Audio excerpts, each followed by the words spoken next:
as you start giving back, you will find fulfillment, you will find happiness, and you will have a powerful storyline that you want to pour into.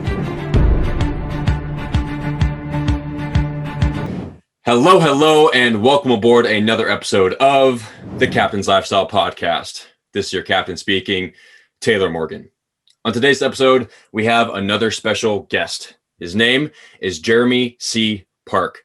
Jeremy is a corporate executive and philanthropist, author of 2 books, a columnist and contributor to Forbes, producer and host of television and radio shows, as well as a podcast, a sought-after speaker for transforming organizations and individuals into catalysts for their community.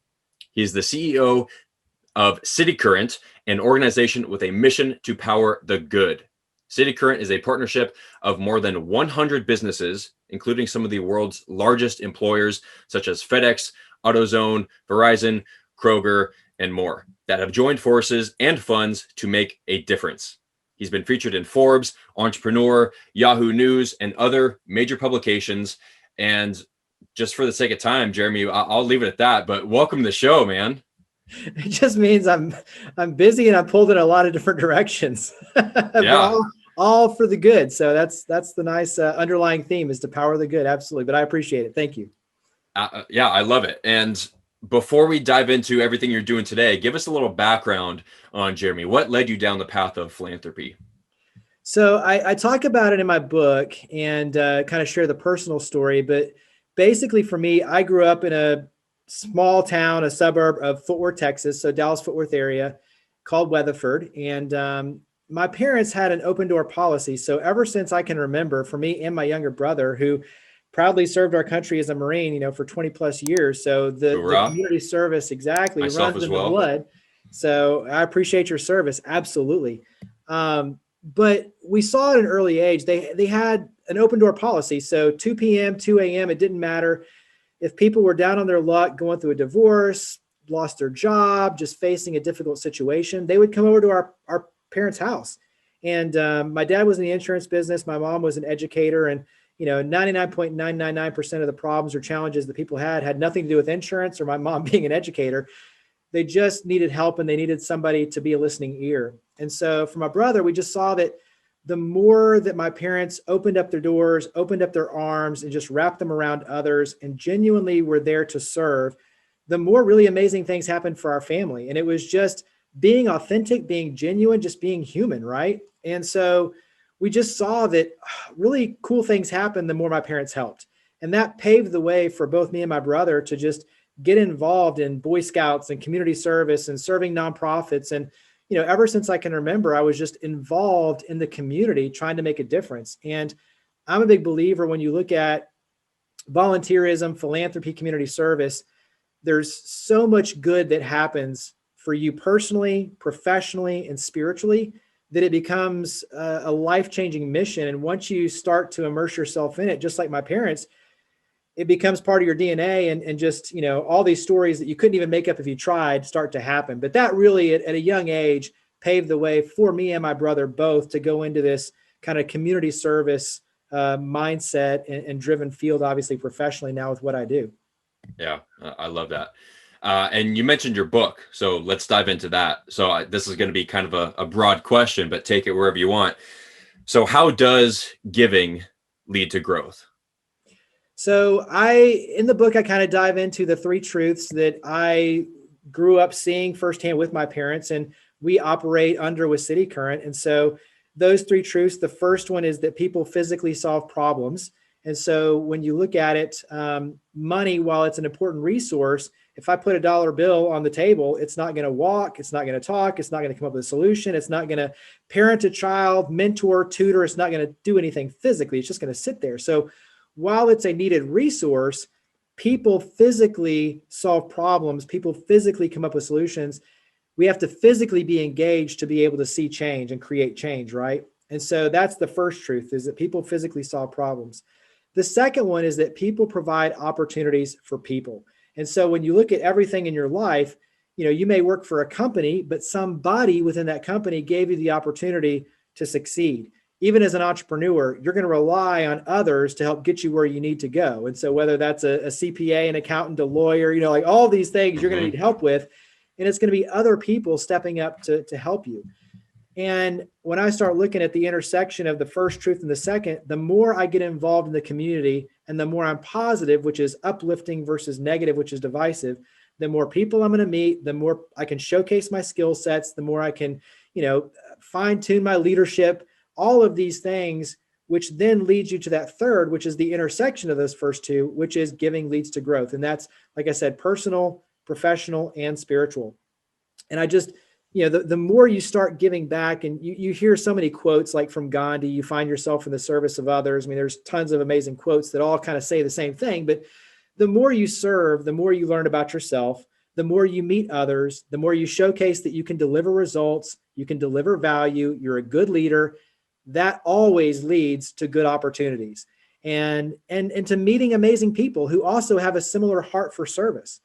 And there's been so many just, kind of little moments along the way. We do these Samaritan's Feet shoe distributions where we have hundreds of volunteers come out, wash literally at this point, thousands of kids' feet, giving them new socks and shoes. And there was an HR manager from AutoZone who came out and he's like, look, we love coming out and participating in these events, but we also like looking around the room and seeing who's here serving with us, because these are the individuals that we want on our team, who we want to do business with. And to me, it kind of says everything, where it's like people want to do business with those who they trust. And if you're out volunteering and making a difference, you don't have to be out there, but you're doing it for all the right reasons. And it showcases that you're someone who can be trusted, who can deliver results, who can make a difference. And like I said, that always leads to good things personally, professionally, and obviously even spiritually with kind of rooting yourself. And so that it walks through that. In the book, I talk a lot about some of the trends in corporate philanthropy that are really important to understand. One of the biggest ones is that social impact is now mandatory. So It was front page of Forbes magazine, where it was companies without social impact culture will soon be obsolete. And so It's not just a corporate trend, it's an individual trend. So when you look at, consumers are now making their purchasing decisions based on the social good efforts of companies. 85% of millennials choose where to do their business based on social good efforts of companies. But consumers are driving that. Employees are also driving that because they want to go to work for companies that have a higher purpose, that aren't just fattening the wallet of the owner. So employees are driving it as well. And when you look at companies now, they're starting to ask in the job interviews, what do you stand for? What's your purpose? Fred Smith, the founder of FedEx, one of the first times that I met him, he already knew what I was there to meet with him for, but one of his first questions out of the gate is, what do you stand for? What's your purpose as an individual? And so as an individual, you have to be prepared to answer that question. And so we talk a lot about just, how do you create your purpose statement, your philanthropic statement? How do you start getting involved? I'm a big believer in throwing out a lot of tips, but like one large nonprofit, one small nonprofit. We talk about why. We talk about charitable coin banks and sustainability, like all of these things we kind of dive into the science of, which, you and I can nerd out on if you want. But it's just equipping people with the reality that philanthropy shouldn't just be for the millionaires. It can be literally anyone at any age who wants to make a difference. And there is an easy way to do that, and a powerful way to transform your life while doing it. So giving you all the tricks of the trade, basically. Yeah. Everything you're saying right now is just further ingraining what I've been saying for a while now. And this keeps coming up on a lot of the podcasts that I'm recording. And I've been talking about the future of business is here today. And I like to say that the future of business will depend on three things. One, the CEO or the company as a whole has to care about, first and foremost, himself. The CEO has to care about himself and optimizing his performance, because if he's not healthy, happy, and productive, there's no way the business can function. So that's first and foremost. There's not going to be any more, unhealthy CEOs. Number two, he has to care about his employees, his little community. So as you mentioned, employees are starting to look for companies who have that solid company culture, who actually cares about the person and not just, the results. If they're, publicly traded, that whole world of ridiculousness, just going for profits. And then number three, they have to care about the environment and the community in some way, shape, or form. Because as you said, consumers are becoming aware of their buying decisions. People are now voting with their dollars, and they understand that by going to this company instead of that company, even though they have the exact same product, they're definitely willing to spend more money on the company who's doing good and giving back than the company who's polluting the oceans, whatever. So yeah, that is absolutely where the future of business is currently right now, and it's going to continue that way in the future. What was it that you said, that there aren't going to be any Yeah, businesses companies who? without social impact culture will soon be obsolete.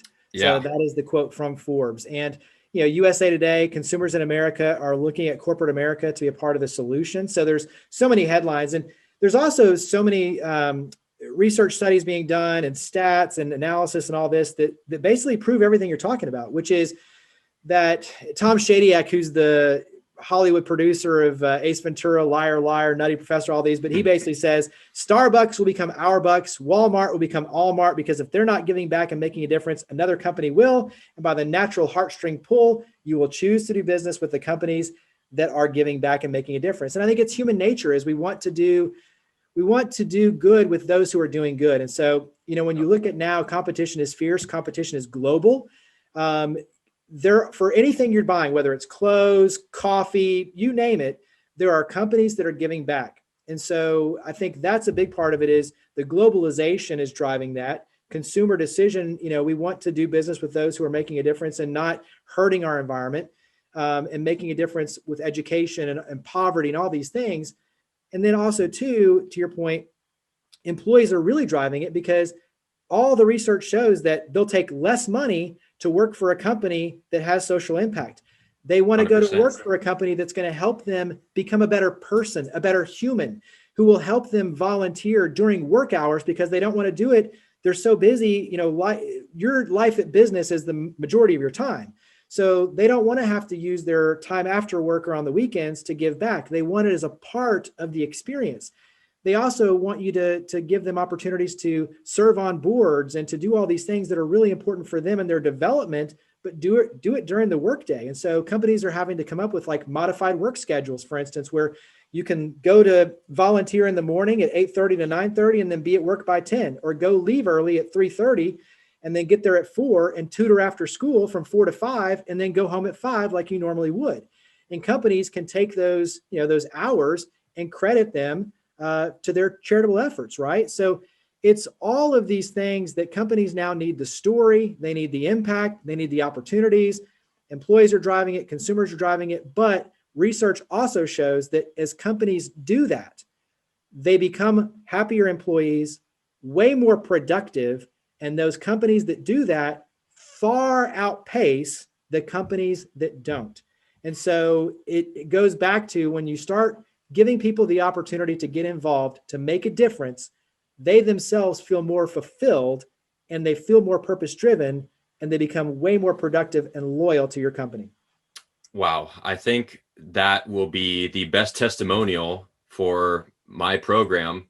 So just a note to my podcast producer, go back and clip that last little minute segment, because what you said is exactly what I'm teaching my clients. I strictly coach social entrepreneurs, founders of charitable companies, for that exact reason. I recognize the trend, where this is all going, what we've been talking about, and that is literally the future of business. And I think it goes back to redefining success, because for so long, society's definition of success has been money and accomplishments, grind, hustle, work your ass off, and at the expense of your family. There's so many millionaires, billionaires out there who have amazing, quote unquote, successful companies and all the money in the world, but they're not happy, because in order to achieve that, they neglected their family, they neglected their friends. So now they seemingly have it all except what really matters: health and happiness. And going back to what you said about the employees who want to work for those companies, they're willing to take less money because they understand that real success is happiness.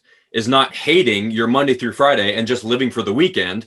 They want to enjoy their whole entire life, not just, the 30% on the weekends, or I'll be happy when I'm 65 and retired. That's no way to live. Yeah. And, to your point, I spent almost a decade in Los Angeles.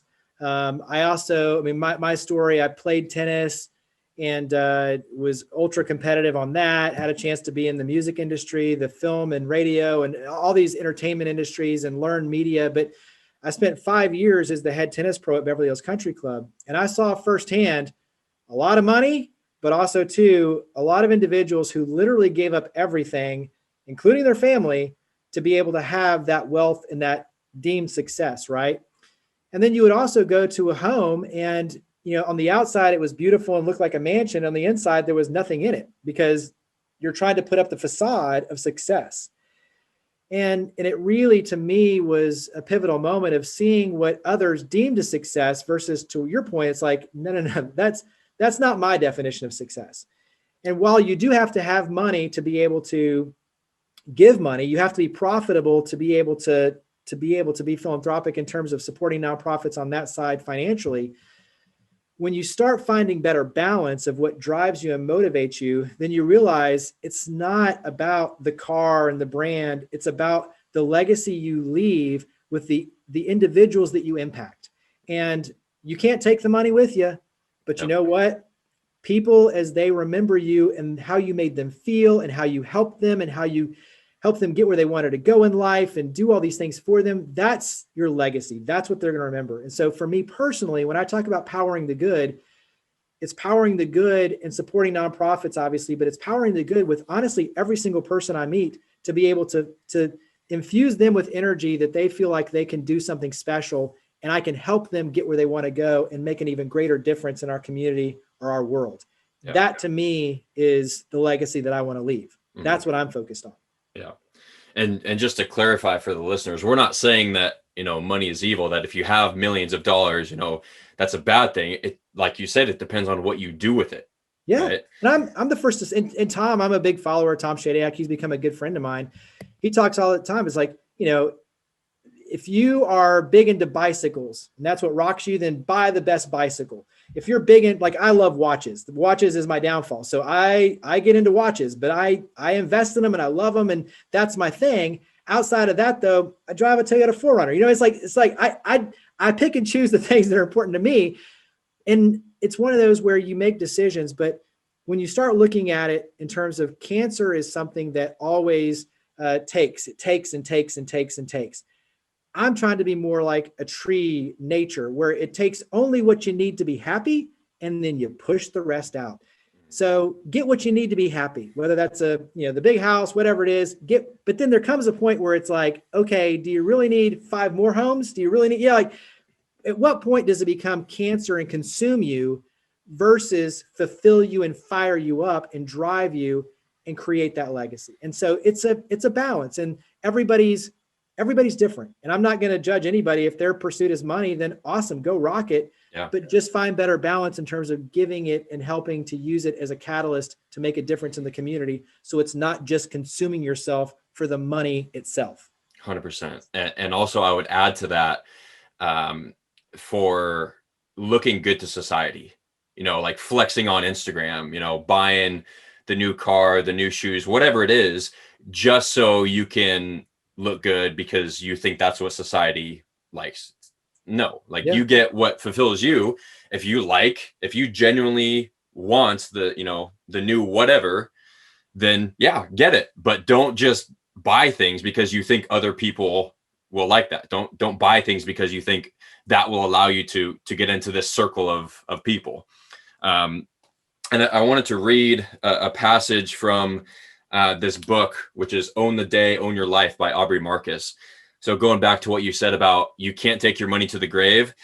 So he quotes in here, Bronnie Ware, she wrote a book. She was like an elderly care nurse, and she wrote a book on the top 5 deathbed regrets. Number 1, I wish I hadn't worked so hard. That was the number 1 thing from every single male patient she cared for. I wish I hadn't worked so hard. Nobody on their deathbed wish they'd spent more time at the office. That's just not what life's about. Number 2 was I wish I'd stayed in touch with my friends. Again, going back to working so much that you neglect your friends and family. Doesn't matter if you make it to the top if you've got nobody to enjoy it with. Life's about those quality relationships. And then number 3, this is an important one. I wish I had let myself be happier. And notice the phrasing there. Let myself be happier, because in their old age and their wisdom, they understood that happiness was a choice, right? And so it just sucks that I always say that regret is I think it's the worst feeling a human being can experience, especially when you're on your deathbed, because then there's nothing you can do about it.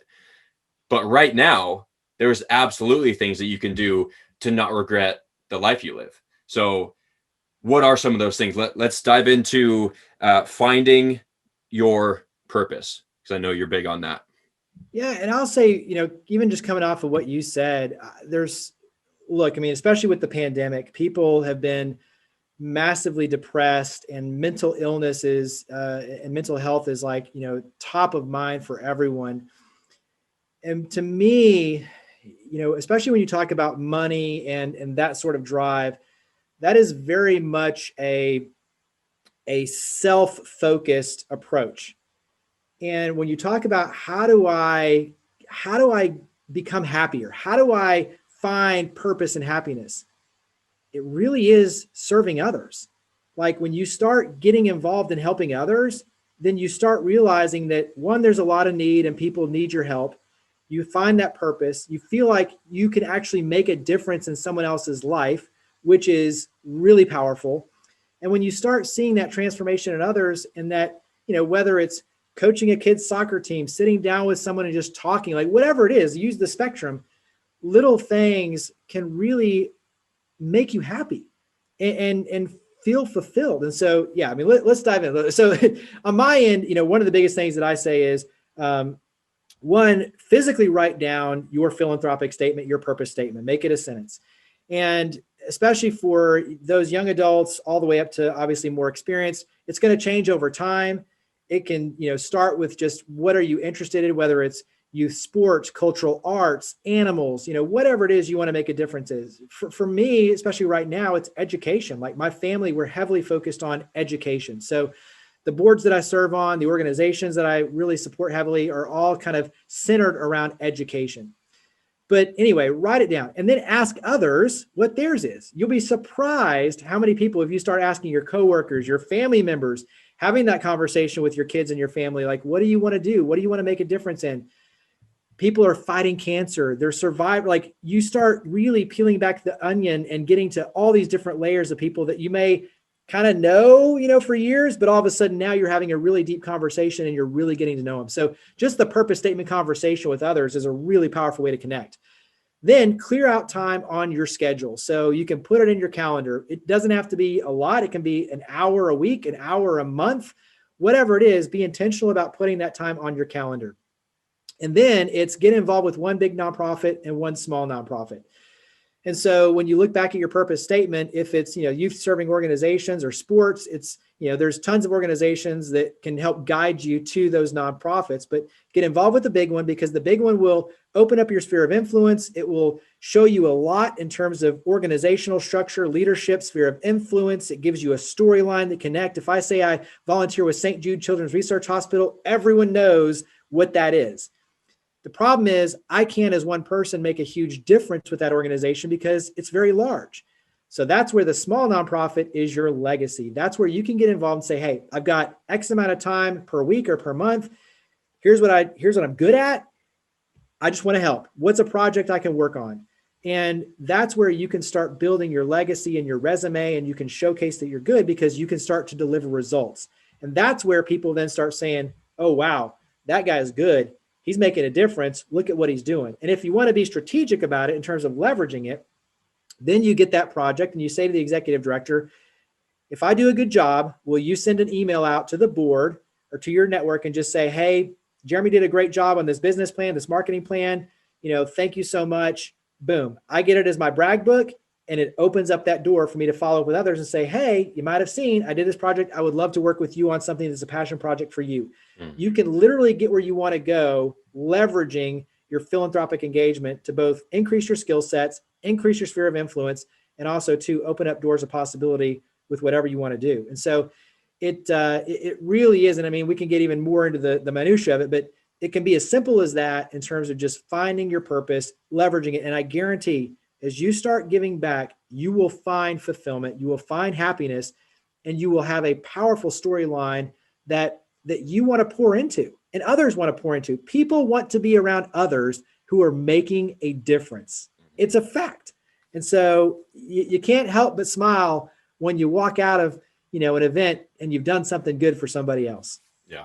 And I can second that, because this is another reason why I chose to work specifically with social entrepreneurs, people who are making an impact in society and the environment, is because when I first started the Captain's Lifestyle program, I was just coaching entrepreneurs, just blanket term entrepreneurs. And I would have to turn down a lot of people who were trying to improve just for selfish reasons. So I ask on our call, I get on a call with anybody to see if they would qualify, if I would like to work with them. And I would turn down people who wanted to join, but because my core values and my mission didn't align with them, I was like, no, like I wish you the best and I'll point you in the right direction, but this program is not right for you because you're in it for the selfish reasons. Now, if later on down the road you change your mind, which they probably will, because a lot of them were young entrepreneurs who get in it for the money, if later on down the road, once you realize that life isn't just about making more money and that the way to true happiness is giving back, then yeah, come back. But to your point, I helped one of my clients. He's the founder of Puka USA, which is a small sustainability or sustainable apparel brand who gives back 5% of his proceeds to our local Ocean Institute and 5% to Wounded Warrior Project. And working with him, I probably shouldn't say this, but he was one of my favorite clients because of his work, because I 100% agree with what he does. Everything is made sustainably in the USA. He gives back to the ocean, something I'm passionate about. And that was like, holy shit. Like, yeah, I can work with all these other people and get some money, but really what makes me happy and what fulfills me is working with these types of clients. And I've never been more fulfilled in my entire life. I absolutely love what I do. And it's all centered around helping people get better. And the more clients that I can help get better, the more the world gets better. And that is just such a great feeling. But I want to know. I want to kind of highlight something, because I think it's important for entrepreneurs, especially around, the idea of making a difference. Is you touched on the 5%, and that's a piece of this. Is typically when you talk about corporate philanthropy, is wait till the end of the year, cut a big check. 2008, and then even recently, obviously with the pandemic, as companies struggle, they can't write those big checks, and they realize that model of corporate philanthropy is not sustainable. It doesn't. All these nonprofits were waiting for these big checks, and they literally got nothing. Whereas you start realizing, kind of like the one-for-one model with Tom's and Warby Parker and all those, it was kind of a game changer, not because it was the one-for-one model, and obviously that's not a fit for every company, but what they did is they baked in the cost of giving back into every single transaction. So a percentage of sale. Every company can do a percentage of sale that goes into this charitable coin bank that, then, the hard cost of giving is baked in with every single transaction. You're going to be able to make a difference. It's not, oh, do we have any money left at the end of the year? It's like, no, as an employee, that's powerful, because it's like every single move I make now, I know I can make a difference. You can engage your team with that decision, like all these things that you can do just around the idea of taking a percentage of sale or rounding up. There's a lot of different variations, but of baking in the hard cost. And then you touched on another one, looking at every single piece of the process, whether it's supply chain, whether it's your asset allocation. Do you have conference rooms? Do you have equipment? Do you have camera equipment? What are the things that you have as your either supply chain or your assets that you can leverage to make a difference? And so, I mean, just within your little example there, it's like you kind of touched on a few things that are really important for entrepreneurs to separate themselves out and to give them not only the purpose, but also the sustainability around what they can do to make a difference. Yeah. And again, going back to what we said earlier about how consumers are willing to pay higher prices, you can raise your prices to give a percentage back because consumers are willing to pay the higher prices. His stuff is high end. It's not some, cheap $20 shirt. It's like, I don't remember his exact cost. He's coming out with new stuff, but it's definitely higher quality. And because of that, he's able to give back. Everything's made in the USA, all sustainable. Forget what he uses. I think it's like coconut, but so no synthetic fibers. Think about that too, because people want a story. Life is about a story. 100%. So if I'm just wearing a shirt that doesn't have a story, like that's not a great story for me to share. Yeah. If I've got something that I'm wearing that's a story, a conversation starter, that's important. People want a story. So literally, like anything I'm wearing for the most part, like my watch has a story, my bracelet has a story, my shoes, like everything has a story. Mm-hmm. So that way, if you say, hey, Jeremy, what's that? I've got a story for it. So people want stories. And I think that's an important lesson as an entrepreneur, especially if you're in a product business. They want a story. And to your point, they're going to pay more because it's a story. It's not some rinky-dink shirt that doesn't have a story or a purpose behind it. Yeah. Wow. I relate so much to that. And I've never really thought of it that way, but that's exactly how I live my life. That's how I determine my buying decisions, whether or not it fits with my core values and my mission statement. This bracelet I'm wearing right now is from the company 4Ocean. I'm sure you've heard of them. Every purchase, cool. They pick up a pound of trash.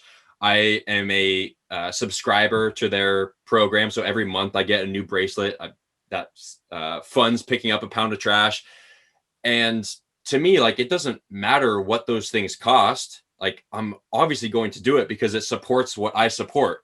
They could charge, right now it's $20 a bracelet. They could charge 30, 40. I would still buy it because I absolutely love what they're doing.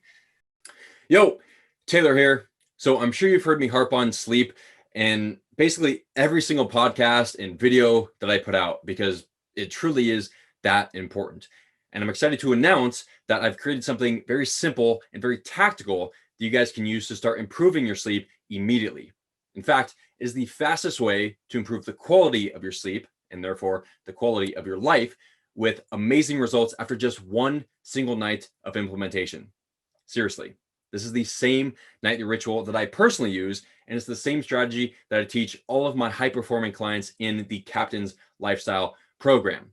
It's the 4-3-2-1-30 method, and I'm giving it away to you guys for free. All you have to do is follow the link in my Instagram bio or in the show notes of this podcast, and I'll send it over so you can start sleeping better tonight.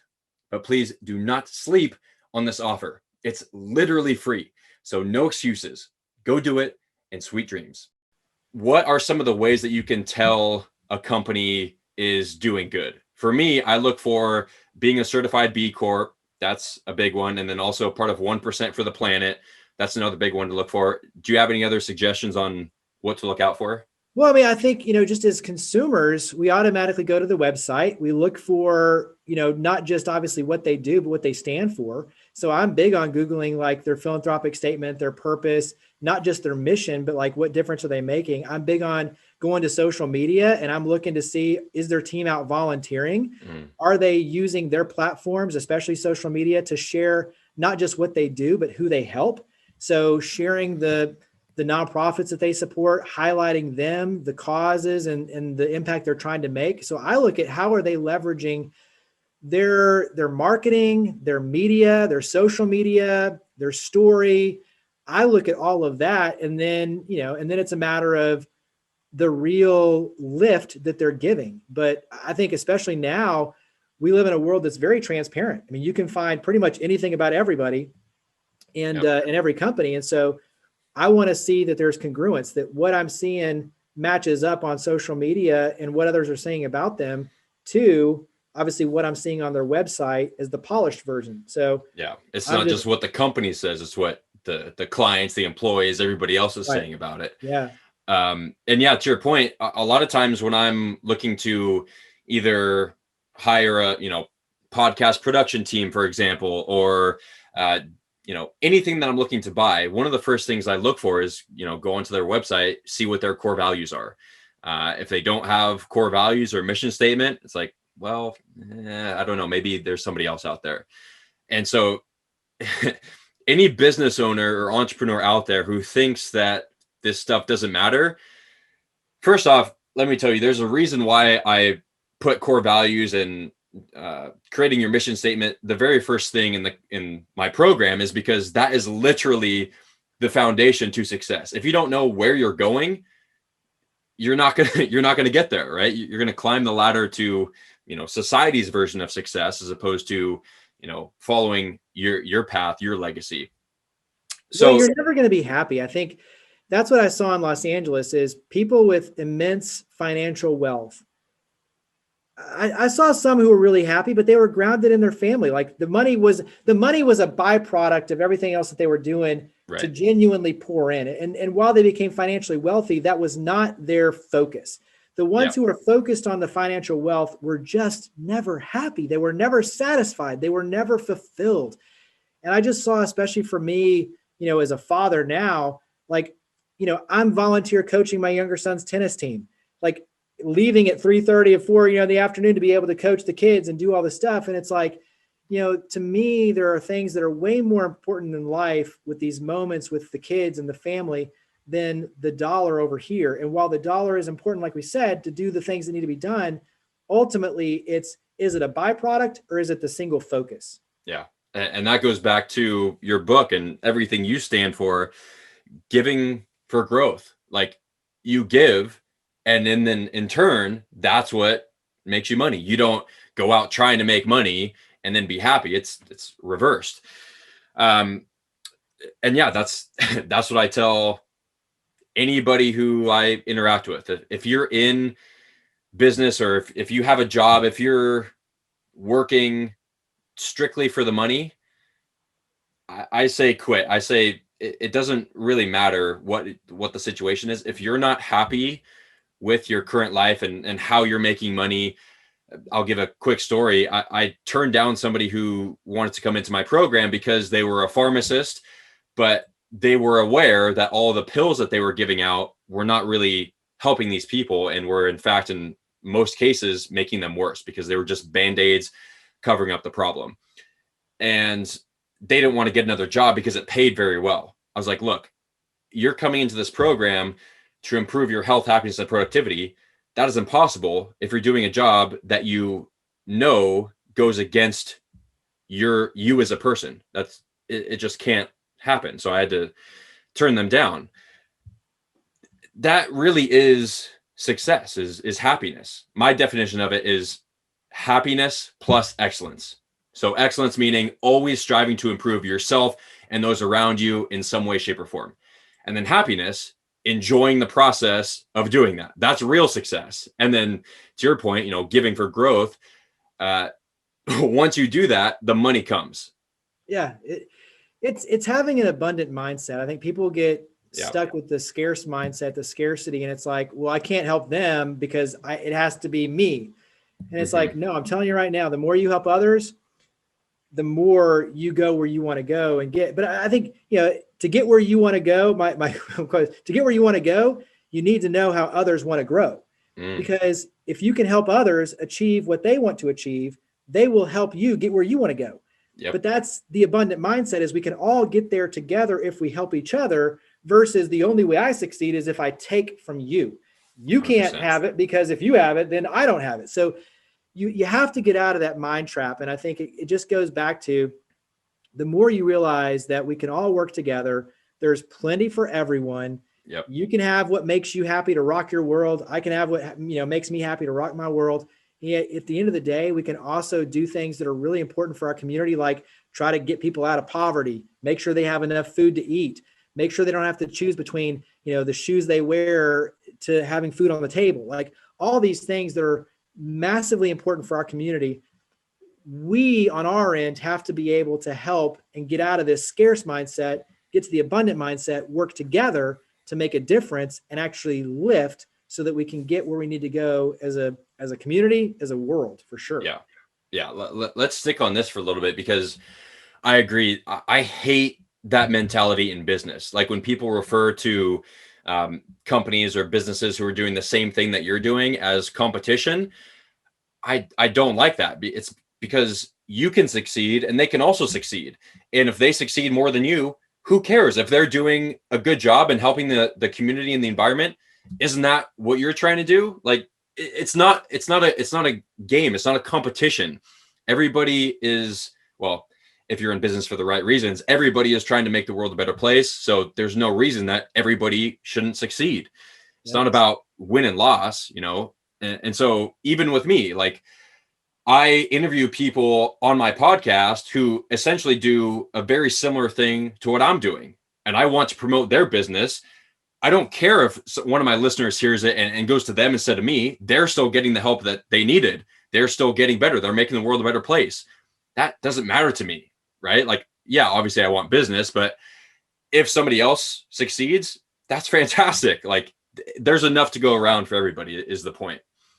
Yeah. And I mean, people ask us all the time, well, you know, is that competition for you? Who's your competition? I'm like, we don't have, like, for what we do, we're just out here to help. So whether it's a chamber or road, like, it doesn't matter to us. We're here to help everybody. Yeah. And my thing is, if your heart is around making a difference, I'm going to do everything I can to help you. It's that simple. Like, if you're a good person trying to do good, I will help you all day long, and we will help you as an organization.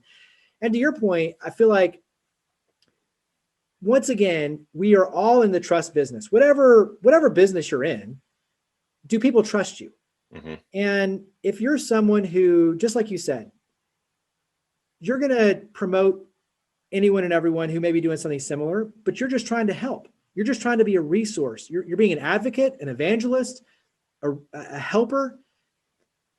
Those are the people that build the trust that people will come back to you. And you shouldn't be scared about referring business to somebody else, because at the end of the day, if you're helping them get where they want to go, they're always going to trust you as that first step. They're going to come back to you every single time because you're the guy who opened the door to this, who helped me along my way. And it goes back to, if you know how they want to grow, then all of a sudden now you become that catalyst and that trusted person, that trusted expert that they're going to come back to over time. And you may not get the dollar today, but I guarantee you're going to get the windfall tomorrow. It's a marathon. And tomorrow, maybe years down the road, but it's like, it's that planter philosophy. The thing that always gets me is most people come in, especially around the sales mentality, is it's that, you know, if I do this, you've got to do this, quid pro quo. Like, I've got to help you, you got to help me. If I do X amount of calls, cold calls, I get X amount of meetings, I get X amount of meetings, I get X amount of sales, and then I hit my goals, right? It's that philosophy of, I've got to, every single action I take has to lead me in this. Whereas when you talk about philanthropy, like, it's a long-term farmer philosophy. Like, I got to keep planting these seeds. I just keep planting them. And you know what? 3/4, half, all nothing might not ever, like, nothing might happen like that. And that's okay. Like, but that's I'm not what you're doing it for. Yeah, exactly. I'm not doing it for a return in that regard. I'm doing it because it's the right thing to do, pure and simple. Yep. But as I plant enough seeds, all of a sudden you look back, and it may be 6 months, it may be the next day, it may be 3 years, 5 years, 10 years. All of a sudden you look back and you see this amazing, beautiful, creation that you've been able to generate that creates this windfall, this tidal wave of opportunity that would have never been there before had you not planted all those seeds of kindness. And so, the best time to plant a tree is now, because, years later you get the shades, but it's like, it's that same philosophy. And I think it's hard for people who want to be transactional, who want an immediate return. We live in an immediate gratification world. It's hard to get out of that. But when you get out of it and realize I can be a farmer of good fortune, that's when your perspective shifts, but that's also when good things really happen, because you're doing it for the right reasons. Yeah. It's a marathon, not a sprint. Yeah. If you're in business for the quick buck, if for anything for that matter, there's no quick fixes for fitness. You don't go to the gym one time, you don't eat healthy one time, you don't get a good night of sleep one time. It's the consistency of it, doing day after day after day, just because that's what you're supposed to do. One of my favorite quotes is from Gary Vaynerchuk, and it's kindness always wins. So it doesn't matter what situation you're in, if you're a genuinely good human being and you always are in it for the good reasons, like, yes, everybody gets angry, everybody has those moments, but as long as you fix that and correct it, whatever it is, kindness always wins in the long run. 100%, no ifs, ands, or buts, all the time. Yep. And that's a lot of people, especially, in the past year, have been in the what's not the scarcity mindset. Desperation. People are desperate. I think desperate, when you start becoming desperate because you don't see opportunities, it becomes a dark place. Mm-hmm. And I think the pandemic brought out a lot of that, because as people lost their jobs and lost hope, they started feeling desperate. And so I think that is a hard piece of this is, in many cases, you have to put on the safety mask first, on the airplane. So you do have to have some stability to be able to do a lot of this. But even then, I still argue that even in a dark place, if you go and serve others, you will find the light. Because there are always others who are in a worse position than you. And if you're willing to raise your hand to be a part of the solution, good things will happen, not only for others, but for yourself. But I do see a lot of people who act out of desperation versus who act, back to your point about the higher purpose. Kindness isn't easy, right? Kindness can be easy, yes, when everything's going right. Yeah. But kindness and philanthropy can be very political. It can be very frustrating. It can be very, nerve-wracking. But to always do the right thing, you have to be grounded in your due north. And when you are, it really does make those decisions a lot easier. Yep. Because you can step back from the moment where you want to punch a wall and say, you know what? In the higher scheme of things, this doesn't serve me. This doesn't get me where I need to go. Let me back up from this moment, be kind, because in the end, this is a small blip versus a big blip.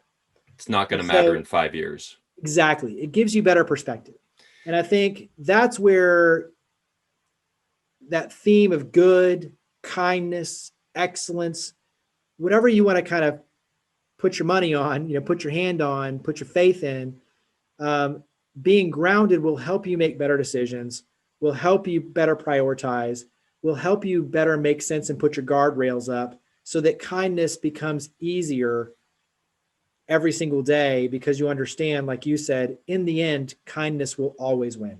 Yeah. And it's funny you mentioned True North, because, my brand, the Captain's Lifestyle, a lot of things are kind of, in ship terms, sailor stuff, all that type of thing. So I like to say that your core values are directions on your compass, because once you get those right, those will lead you to your ultimate treasure. And I call your mission statement or your vision statement your treasure map, because if done properly and you follow that, it leads you to life's ultimate treasure, health, happiness, fulfillment. So, yeah, I'm glad you mentioned the True North thing, because it truly does lead you to where you want to go. That's why it's so vital to understand those things first. Like that should be your first priority. If you don't already have core values, a mission statement, after listening to this podcast, that should be your new priorities, coming up with those things. So right now I want to go back to something that we kind of skipped over, but I interview a lot of smaller startup companies who are doing their best to be sustainable and, just do the best they can for the environment and the community and still have a quality product. But unfortunately, if you're a single founder, that can be very expensive to create a sustainable startup. So a lot of them struggle with, having everything made in the USA or having all sustainable products, because it's much cheaper to just get a piece of plastic, So what would you say to any, startup company founders out there who are doing the best they can, but they there's this voice in the back of their head that said, oh man, it would be so much easier if we outsource this, if we just went for the plastic, but they know that would go against their core values. It would go against their mission. What would you say to those people? Yeah, I mean, I think you have to align it with your your personal mission and your belief systems. And I think that if it's congruent with what you're trying to do, there's a lot of ways you can get to the same end result. For instance, it may be right now that you have to outsource some of the stuff, but over time, as you grow, you can shift those to where you want to go. So in other words, you might start in a different model or a hybrid model and then move more toward this with the idea and the balance point that you can, as you grow, you can shift, but also too, where you are in the moment, you can have a community calling card is what I call it, where you have a certain nonprofit or mission that you're supporting. So it allows you, in other words, that margin allows you to make a difference, right? So there's your story, there's your balance point. It might be the others, like there's a clothing company called Authentically American that's started by a veteran, and their whole shtick is that everything is 100% USA made. It's a lot of work, but you know what? It's what resonates. It's important. It's the story. And so they're going to go out of their way to make sure that every single product is sourced 100% in America. So I think that's where you kind of have to know what's your story? What are you trying to accomplish? Is it a now moment or is it something you're working toward? And what is that balance point? But I'm with you. I mean, the simple reality is it has to match up with who you are and your character and what you're trying to accomplish, because, you know, everyone's a little different and what makes them tick and what their goals are and what difference they're trying to make. And so I'm not going to sit here and say that, you know, it has to be this way. Mm-hmm. All I'm saying is that there's a lot of ways to get to the same end result. You can change it as you go and grow. And also too, my biggest thing is just make a difference. As long as you're focused on making a difference and using, whether it's the margin, the story, whatever that difference that you're trying to make is, as long as you're focused on making a positive contribution to society, then in the end, good things will happen. Yeah. And I think a lot of it comes down to getting in front of the right consumers.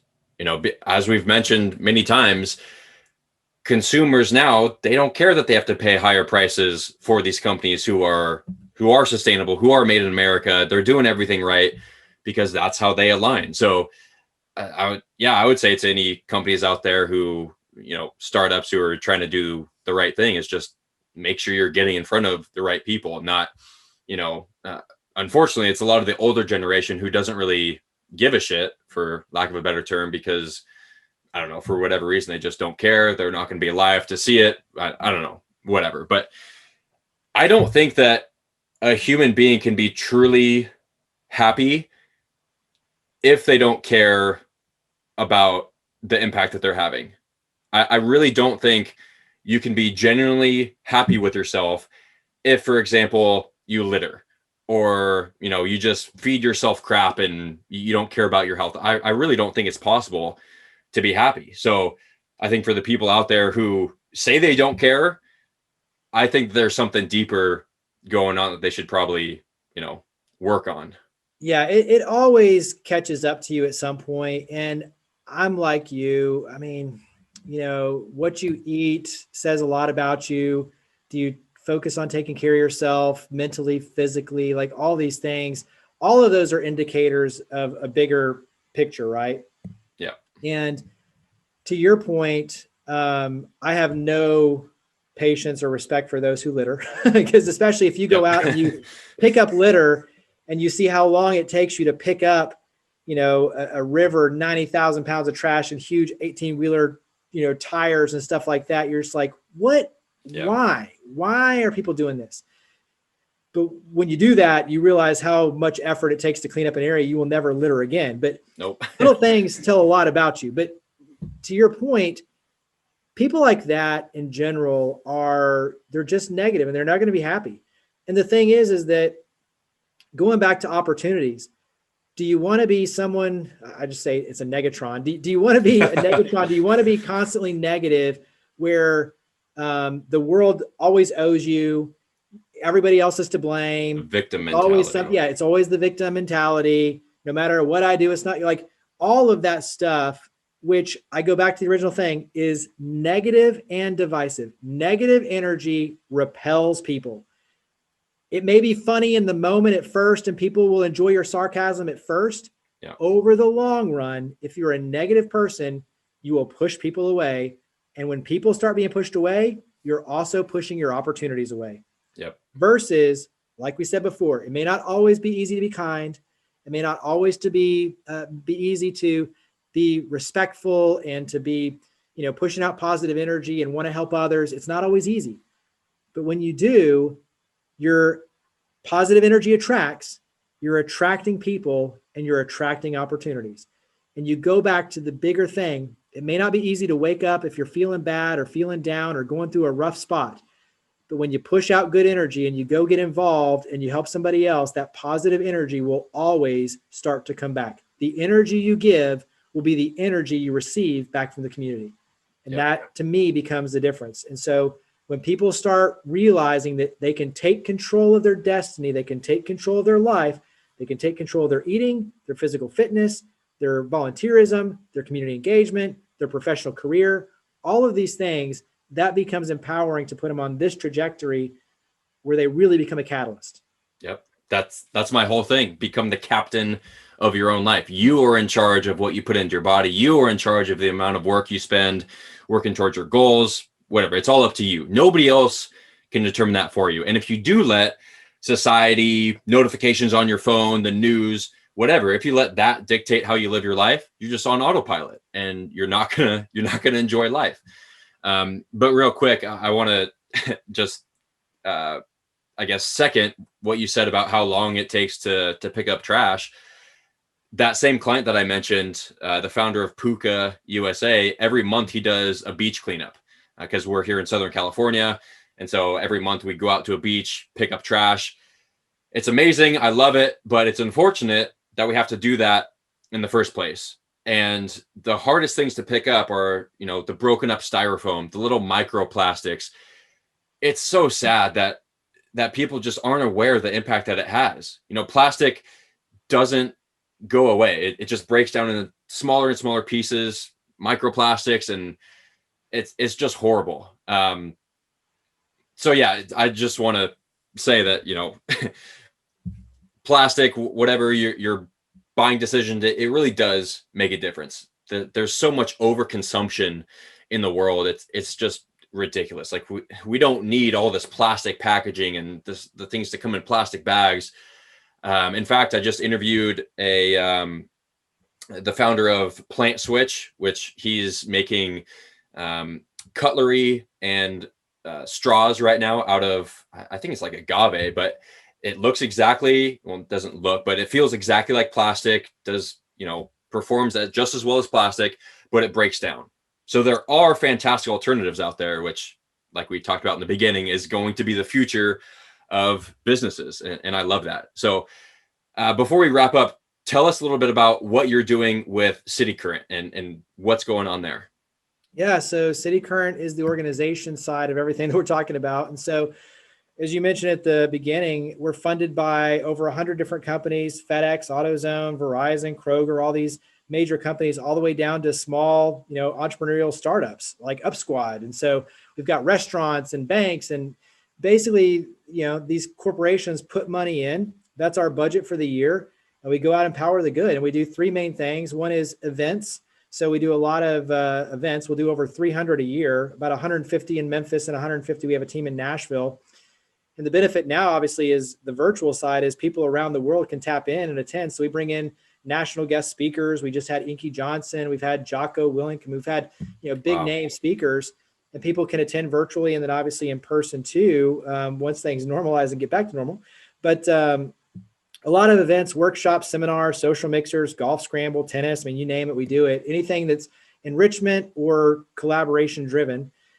And then philanthropically, we'll give hundreds of thousands of dollars to nonprofits. We do a ton of turnkey volunteer days and action projects. And so we're constantly getting people involved in the community through nonprofit service, which goes back to everything we talked about. And then on the media side, positive media is our third leg.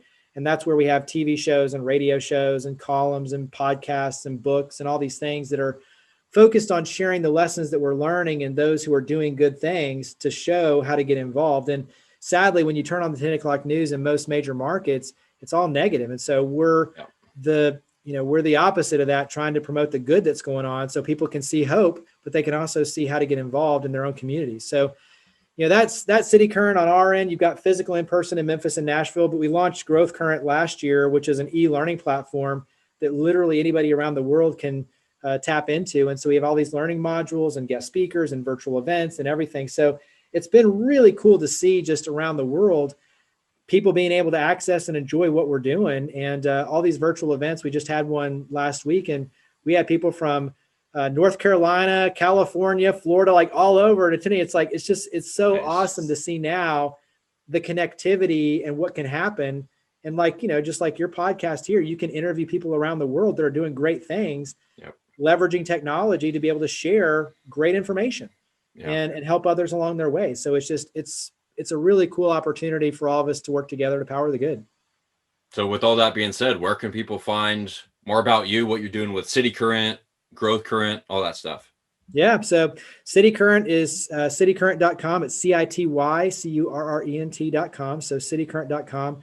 For me personally, it's just jeremycpark.com. So jeremycpark.com. That's all my social media. So it's all, at cityCURRENT or at Jeremy C. Park. That makes it easy. LinkedIn, Instagram, Twitter, Facebook, whole 9 yards.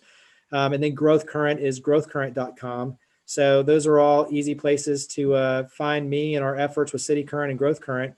And then the book, Giving for Growth, it's out pretty much anywhere and everywhere. There's an ebook version that's only $4.99 that makes it really easy. So Sweet. All that goes back to powering the good. So anybody who supports any of that, it all goes back to help us make a difference. Fantastic. Awesome, Jeremy. Well, this has been one of my favorite interviews of all time, I've got to say, truly. I absolutely love everything you're doing and 100% support everything. So yeah, thank you so much for coming on the show. Yeah, thanks again. Hey, I appreciate it, Taylor. And, keep up the good work. I mean, that's the thing is we need more people out there, not only spreading the word, but talking about how people can make a difference and weave this in. So we need more people just like you're doing to get out there and help others and find the heart of what they're doing. And yes, it's hard work, but when it's hard work, you can really create powerful change. So thank you for everything you're doing on your end. Boom. We'll leave it at that.